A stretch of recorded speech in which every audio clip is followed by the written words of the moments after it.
আমি যখন ব্যাংকে জব করতাম, ওই ব্যাংকের ডেস্কে বসে আমি তখন ভাবতাম যে আমি সাধারণ মানুষের সেবা দিচ্ছি, যারা ব্যাংকিং সেবাগুলো নিতে আসতেন তাদের সেবা দিতাম। এবং এটা আমার কাছে খুব ভালো লাগতো যে মানুষের পাশে, মানুষের উপকারে যে কোনোভাবে হোক আমি সংযুক্ত আছি। তখন আমি নিজের ভিতর উপলব্ধি করতাম যে আমার বাবা একজন রাজনীতিবিদ, একসাথে আমার শ্বশুরও একজন রাজনীতি পরিমণ্ডলে বিজ্ঞ রাজনীতিবিদ। এবং তারা ছোটবেলা থেকে আমরা দেখে আসছি যে তারা কিভাবে জনগণের সেবা দিয়েছেন, কিভাবে মানুষের পাশে দাঁড়িয়েছেন, সুখে দুঃখে নিজেদের সুখ দুঃখ ভাগ করে নিয়েছে। ওই ডেস্কে বসে কিন্তু আমি এগুলো উপলব্ধি করা শুরু করলাম আরও বেশি। তখন আমার মনে হতো যে একটা ছোট ডেস্ক কেন, আমি তো আরও বৃহৎ পরিসরে মানুষের সেবা করতে পারি। তারপরে আমি আমার যে এডুকেশন ব্যাকগ্রাউন্ড, আপনার এলএলবি এলএলএম শেষ করে তারপরে ব্যাংকিং জব ছেড়ে দিয়ে আমি আবার প্র্যাকটিসে চলে আসি জজ কোর্টে।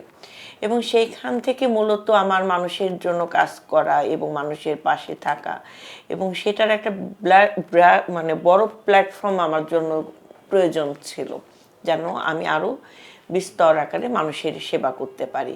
তখনই কিন্তু আমি ম্যাডামের সাথে দেখা করি এবং তার সাথে দেখা করে আমি আমার এই চিন্তা ভাবনার কথা আমি শেয়ার করি। তখন ম্যাডাম আমাকে বলেছিলেন যে তুমি আমার সাথে রাজনীতিটা করো। মানে আমার অনুপ্রেরণার জায়গাটাই হচ্ছেন তিনি একজন নারী হয়ে তিনি জীবন যুদ্ধ বেছে নিয়েছেন জনগণের অধিকার প্রতিষ্ঠার জন্য, গণতন্ত্রের জন্য। এখনো কিন্তু চলমান আছেন ষড়যন্ত্র। এই ষড়যন্ত্রকে মোকাবেলা করতে হলে আপনার রাজপথে সাহসী যে সৈনিকেরা আছেন, যারা দলের একদম দুঃসময়ে সর্বোচ্চ ঝুঁকি নিয়ে জীবন বাজি রেখে রাজপথে থেকেছেন, অবশ্যই দল তাদেরকে মূল্যায়ন করবে। এবং আমি বিশ্বাস করি আমরা যারা তরুণ নেতৃত্ব আছি, যারা সততার সাথে নেতার আদর্শ কিংবা নির্দেশনা মেনে আমরা সর্বোচ্চ ঝুঁকি নিয়ে কাজ করেছি, আমরা কখনোই দল থেকে আমরা অবমূল্যায়ন হব না, এটা আমি প্রত্যাশা এবং বিশ্বাস করি, এটা আমার আস্থার জায়গাও। এবং তারপরেও আপনাকে বিভিন্ন প্রেক্ষাপটে বিভিন্ন সময়ে অনেক সিদ্ধান্ত দলের সর্বোচ্চ নেতাকে নিতে হয়।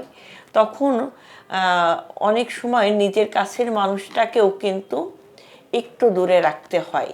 হ্যাঁ, কারণ আপনি তো একটা বড় দল পরিচালনা করছেন, সেখানে আমাদের ভিতরেও সেই কম্প্রোমাইজ মন মানসিকতা থাকা উচিত যে আমার নেতা দেশের স্বার্থে, জনগণের স্বার্থে এবং দলের স্বার্থে যদি কখনো আমার মুখের সামনের আহারটা আমাকে পরিহার করতে বলে, সেই পরিহারের জন্য আমি প্রস্তুত থাকি।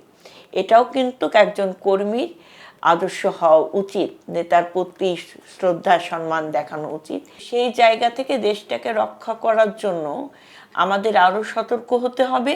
এবং যারা দলে থেকে পদবি হোল্ড করে দলের সুনাম নষ্ট করছে কিংবা ব্যক্তির স্বার্থে জড়িয়ে যেয়ে অপকর্মের সাথে জড়িয়ে যাচ্ছে, সেই জায়গাগুলোকে আমাদেরকে আইডেন্টিফাই করতে হবে এবং অবশ্যই সেখানে সর্বোচ্চ ব্যবস্থা গ্রহণ করতে হবে, এবং দল সেটা করছে।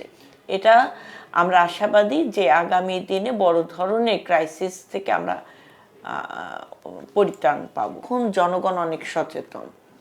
এই 15 বছর ভোট দিতে পারে নাই যারা, যে এবং নতুন তরুণ প্রজন্ম তারা কিন্তু আরও বেশি সচেতন। হ্যাঁ, এখন আর ওই আগের দিন নাই যে পরিবারের মেন যে সদস্য আছেন তিনি বলে দিলেন যে তোমরা 5 জন ওই মার্কায় ভোট দেবে, কিংবা একটা গ্রাম মাতবর সে বলে দিল যে আমি বলে দিচ্ছি তোমরা এই গ্রামে যারা ভোট দিতে যাবা অমুক মার্কায় তমুক মার্কায়, সেটা আর সম্ভব নয়।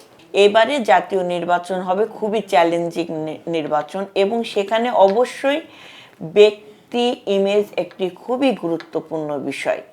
এখানে মার্কা থেকেও কিন্তু ব্যক্তিকে, এটা কিন্তু খুবই গুরুত্বপূর্ণ, এবং তার সাথে তো মার্কাটা তো অবশ্যই আছে। তবে জনগণ কিন্তু খুব সচেতন, এবং কোনো ব্যক্তি যদি মানে ব্যক্তিগতভাবে যদি বিতর্কিত হয় কিংবা জনগণের প্রতি যদি তার যে প্রতিশ্রুতি আছে সেই প্রতিশ্রুতি যদি সে রক্ষা করতে না পারে, সেই প্রার্থী দিয়ে ভোটের যুদ্ধে পাশ করে আসা কোনোভাবেই সম্ভব নয়। সেই জায়গা থেকে আমি মাঠ পর্যায়ে একজন কর্মী হিসেবে আমি আমার দলের সর্বোচ্চ নেতার কাছে প্রত্যাশা করি যে দলের দুঃসময়ে এবং জনগণের কাছে গ্রহণযোগ্য প্রার্থীকেই মনোনয়ন হিসেবে নির্বাচিত করা উচিত।